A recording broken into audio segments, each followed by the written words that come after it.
Social media has crept into our lives. It connects us to our friends and helps us make new ones, but it has a hidden dark side. I didn't want to be the one that would land in trouble for something that I'd been forced to do. I could have ended up dead. Gangs are taking advantage of social media to manipulate and control children. They were just scared kids. They've been sold down the river on the promise of something that isn't real. As the police try to crack down on these gangs on the ground, we investigate how they target and entrap children online. I've gone undercover on Snapchat as this 15-year-old girl. I can't believe they're already trying to sell me drugs.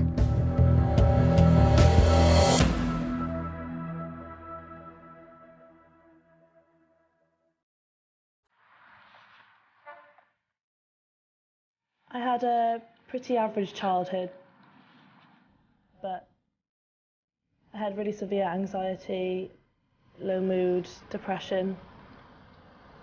I fell out with people in my own year within school. It was probably like the loneliest I'd ever felt in my life.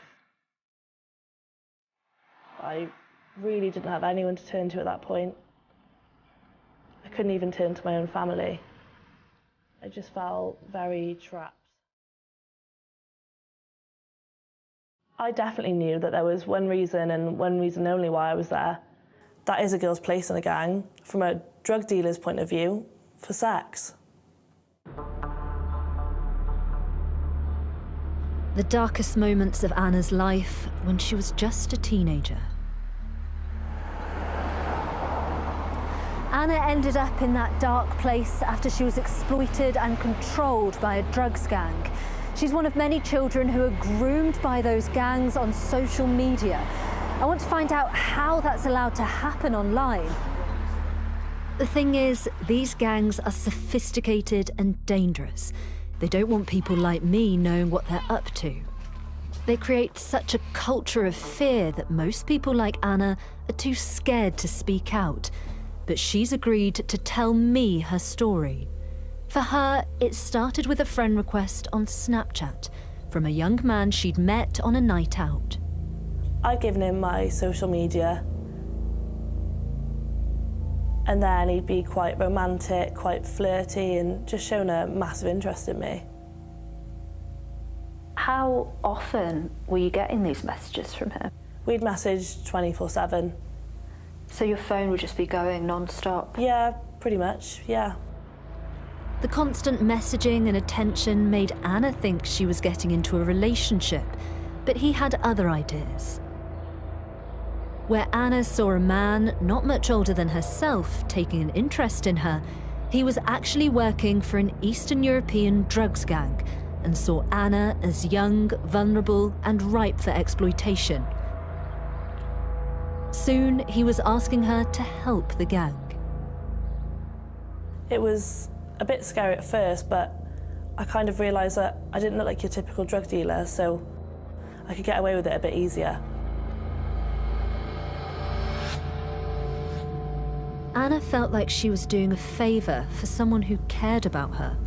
The constant messaging on Snapchat made her feel special, until she started to realise she was being used.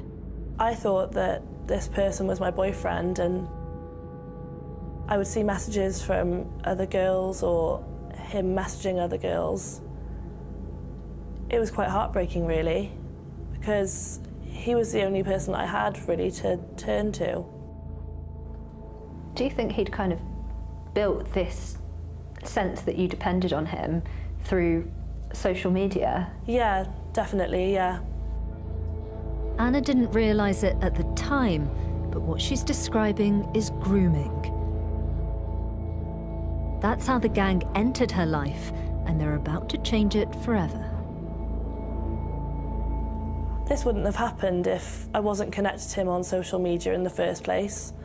If I'd not given him my social media, then half the stuff would never have happened.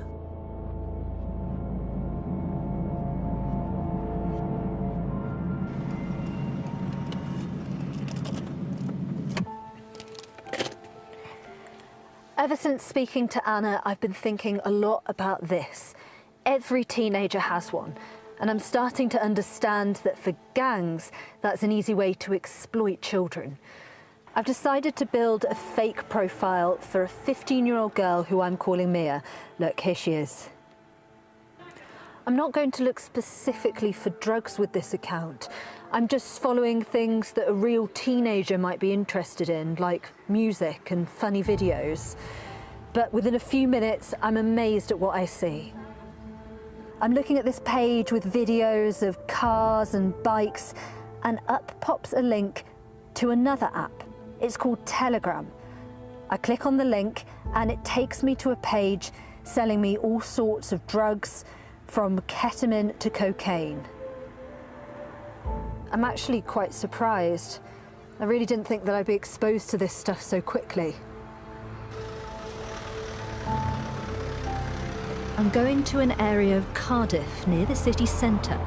I've been told that a lot of drug dealing goes on here.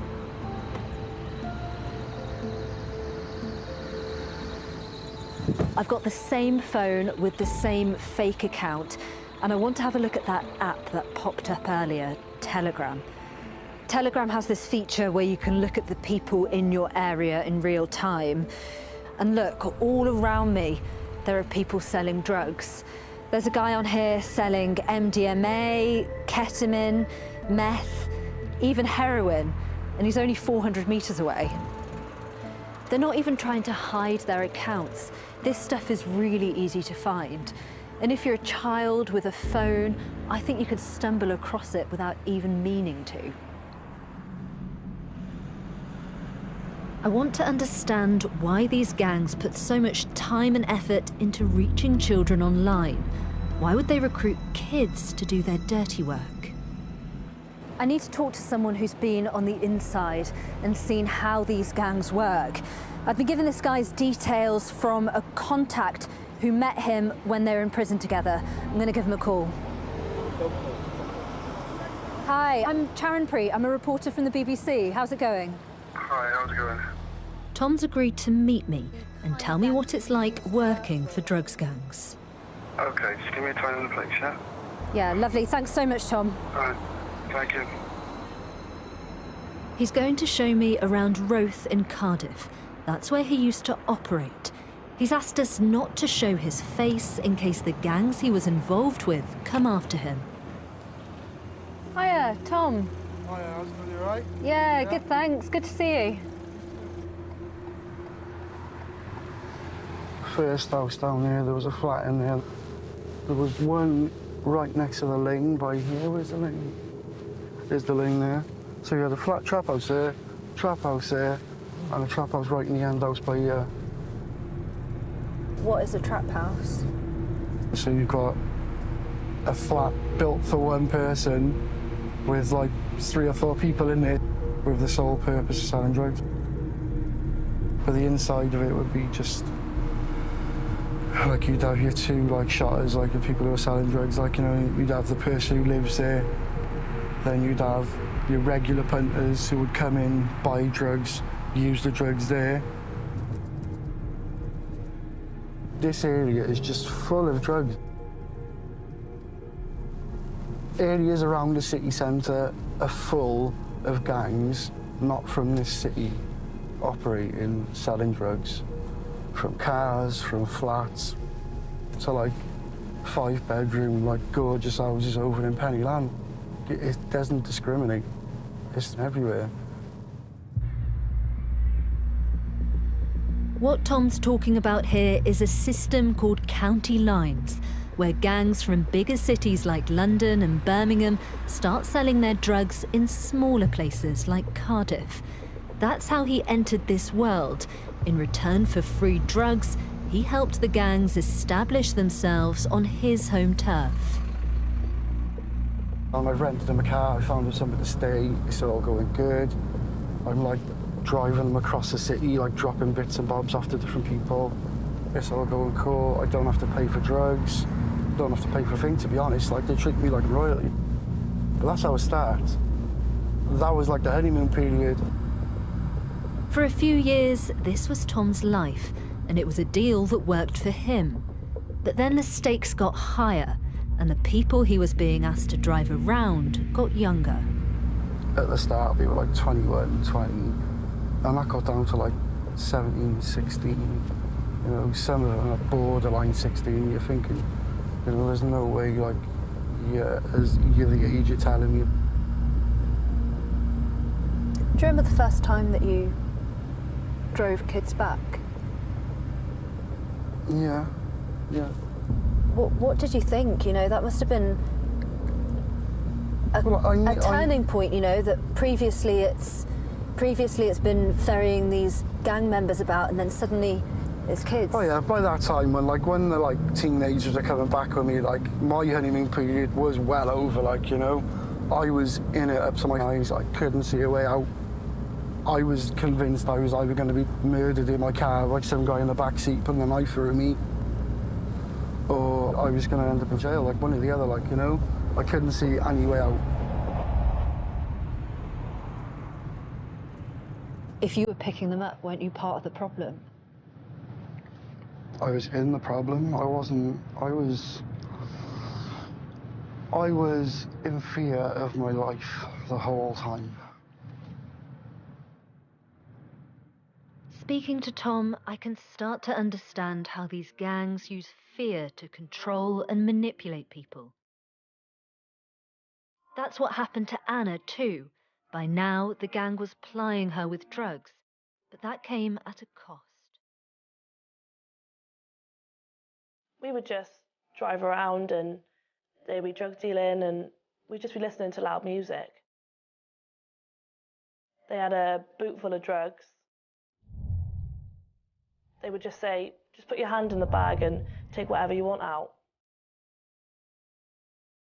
Anna believed she was being given the drugs for free, but that wasn't the case. They sort of gave me an ultimatum of, you now owe us a debt for all these free drugs that you've used. So now you have two choices. You can either help us drug deal and earn the money back for us, or you can do sexual favours.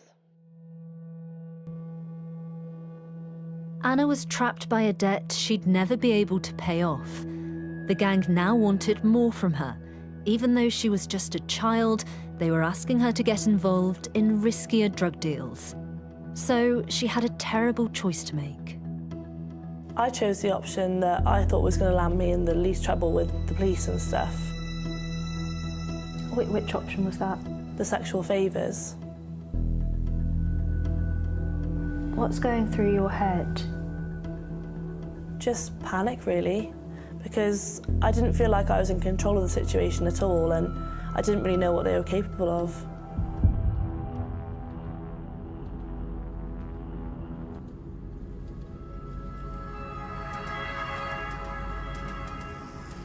I just turned 14 and left year 8 in school. I was on the cusp of doing some stuff I shouldn't have been doing. At a young age, Kieran started to get pulled into the wrong crowd.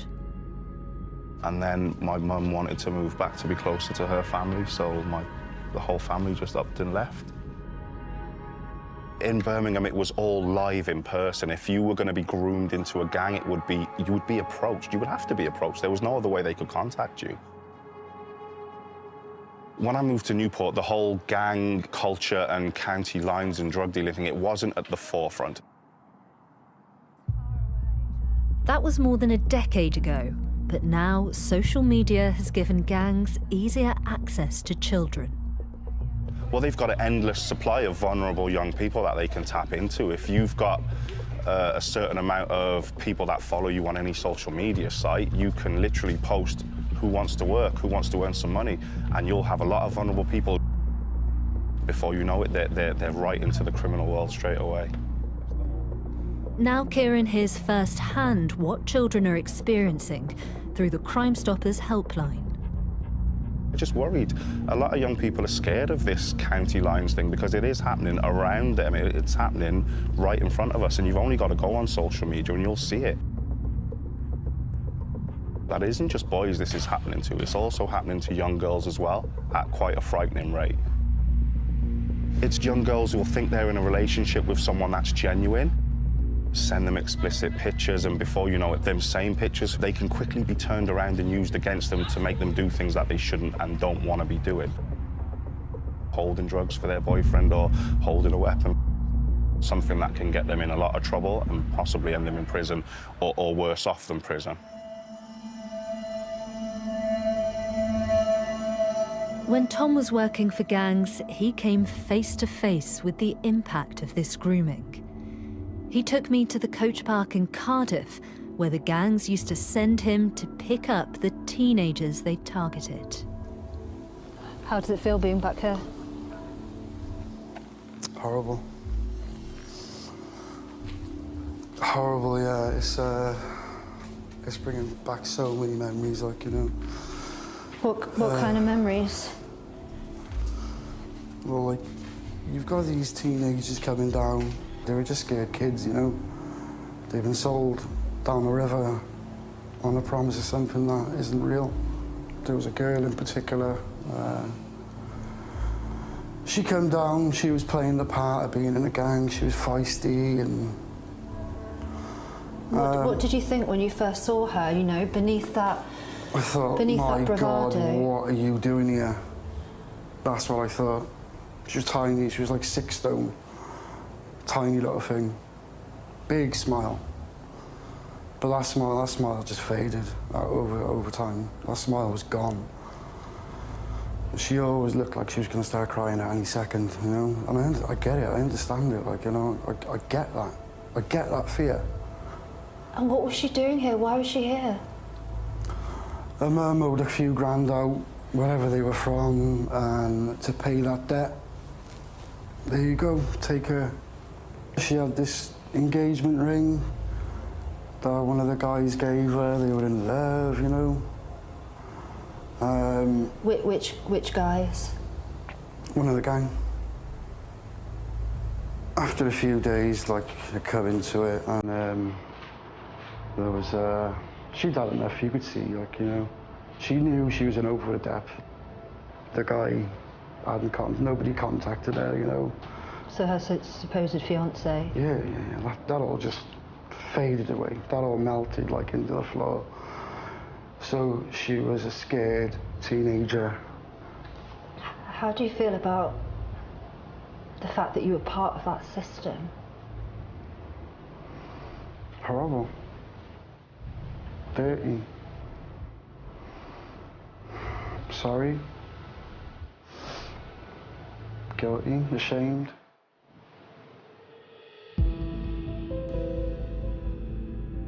That teenage girl had been sold a lie. That's the grim reality of how this grooming works. I'm back on the same fake account that I set up for a 15-year-old girl who we're calling Mia. It's been running for about 2 weeks now. Soon after I set it up, Snapchat starts suggesting people that I might want to become friends with. Some of those people appear to be drug dealers. One of those suggested friends seems to claim he's part of a gang transporting drugs from London to Swansea. Remember, this app thinks I'm a 15-year-old girl, and yet it's encouraging me to befriend potential criminals. It's one thing to be offered drugs, but I know gangs are using these apps to groom children. The problem is, they're on the lookout for fake accounts like mine. They've tried to check me out. They want to see a picture of me. Obviously, I can't do that without blowing my cover. That's as far as I can go. If I had sent them a picture and they trusted me, the next stage might have been a gang trying to recruit me. The police have shown me some evidence of what that can look like. One post says, HMU, that's hit me up if you're trying to get trap giddy. That means work in a trap house. Spots there, racks, i.e. money to be made. And this one just uses an emoji of a house to show the trap house and a picture of bread to tell you that there's money to be made. These are real posts by gangs trying to reach children.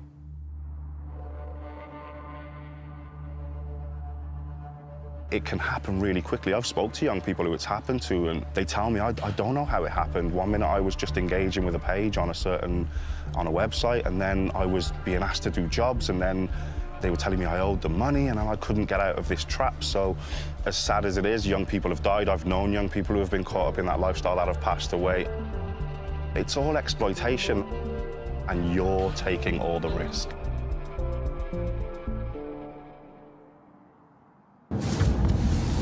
That's why the police are trying to crack down on these drugs gangs. In Swansea, covert officers are on their way to shut down a county line. Ready, Keith? In a joint operation by the Met and South Wales Police.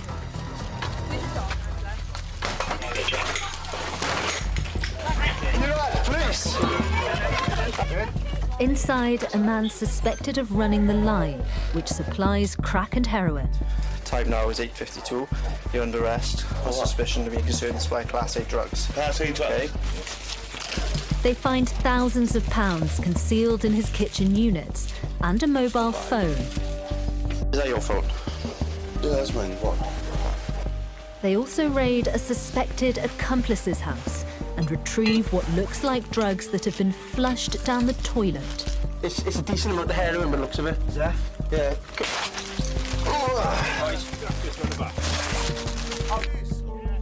We believe that he is controlling the sale of drugs from that mobile phone and using other people within the city to distribute those drugs.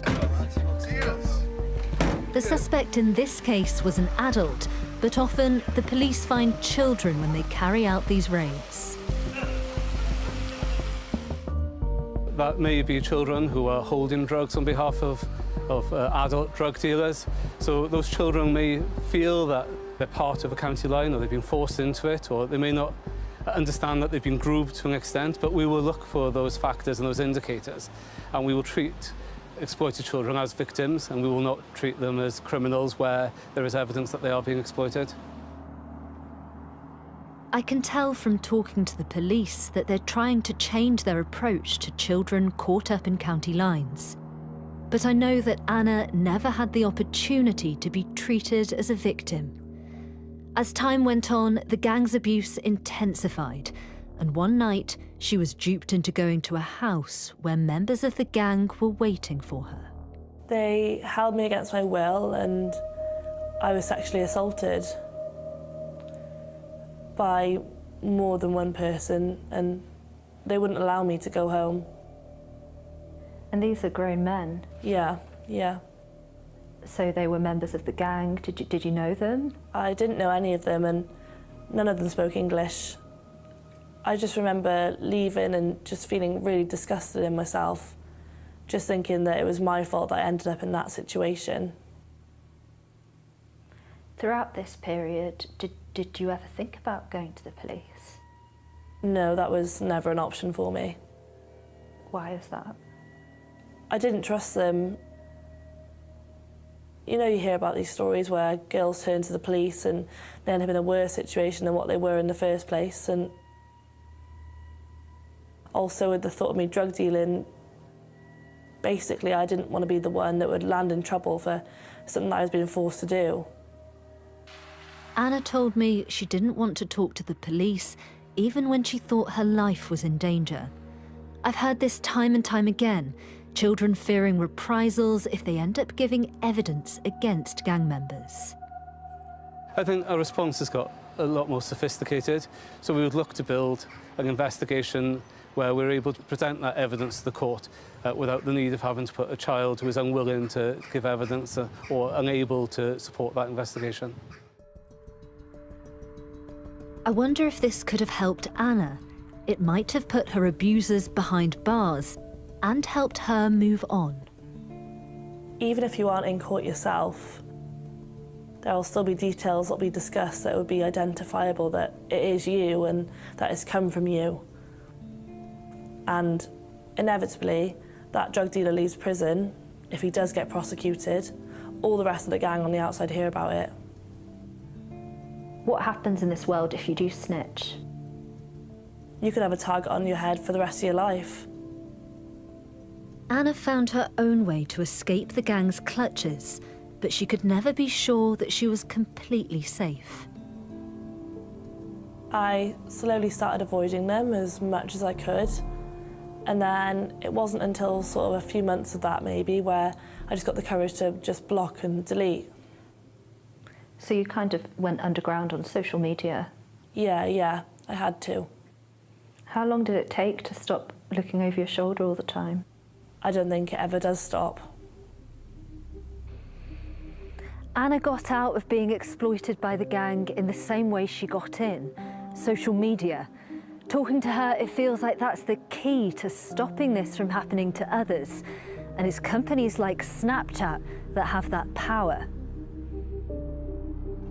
Snapchat told me there's no place on its platform for the exploitation of any member of its community or the illegal buying and selling of drugs.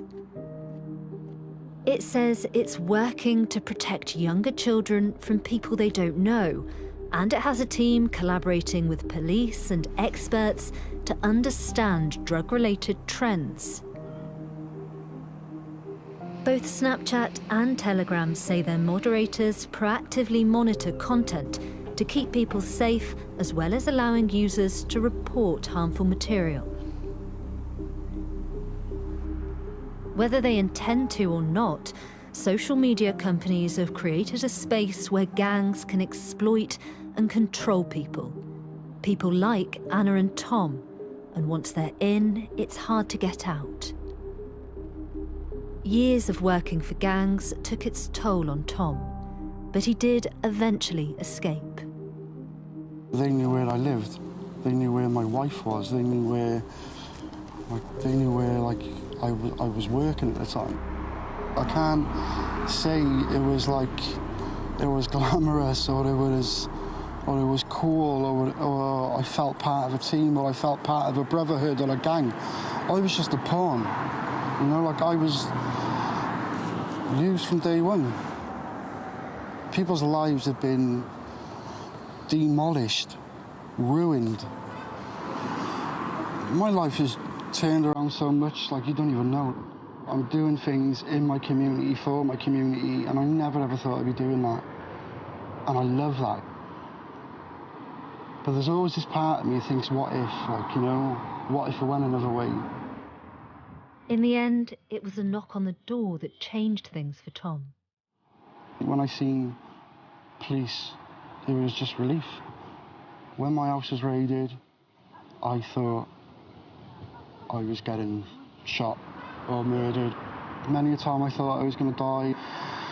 When the police come in my door, I just knew that was my way out. Tom's finally had the chance to rebuild his life after prison. For Anna, that process has been hard, especially because she knows the gang that abused her is still out there. Nothing's been done about them. It's just such a horrible feeling to know that there are other people who are going through that and worse. Despite everything that happened to her, Anna's managed to move on. Life's much, much better now. My mental health has improved so much. I'm sober now and I can use my own experience to help others, which is all I ever really want. I'm just grateful that I'm out of that life and I've dealt with the trauma and what has happened to me. And I need to move on now with my life, I think.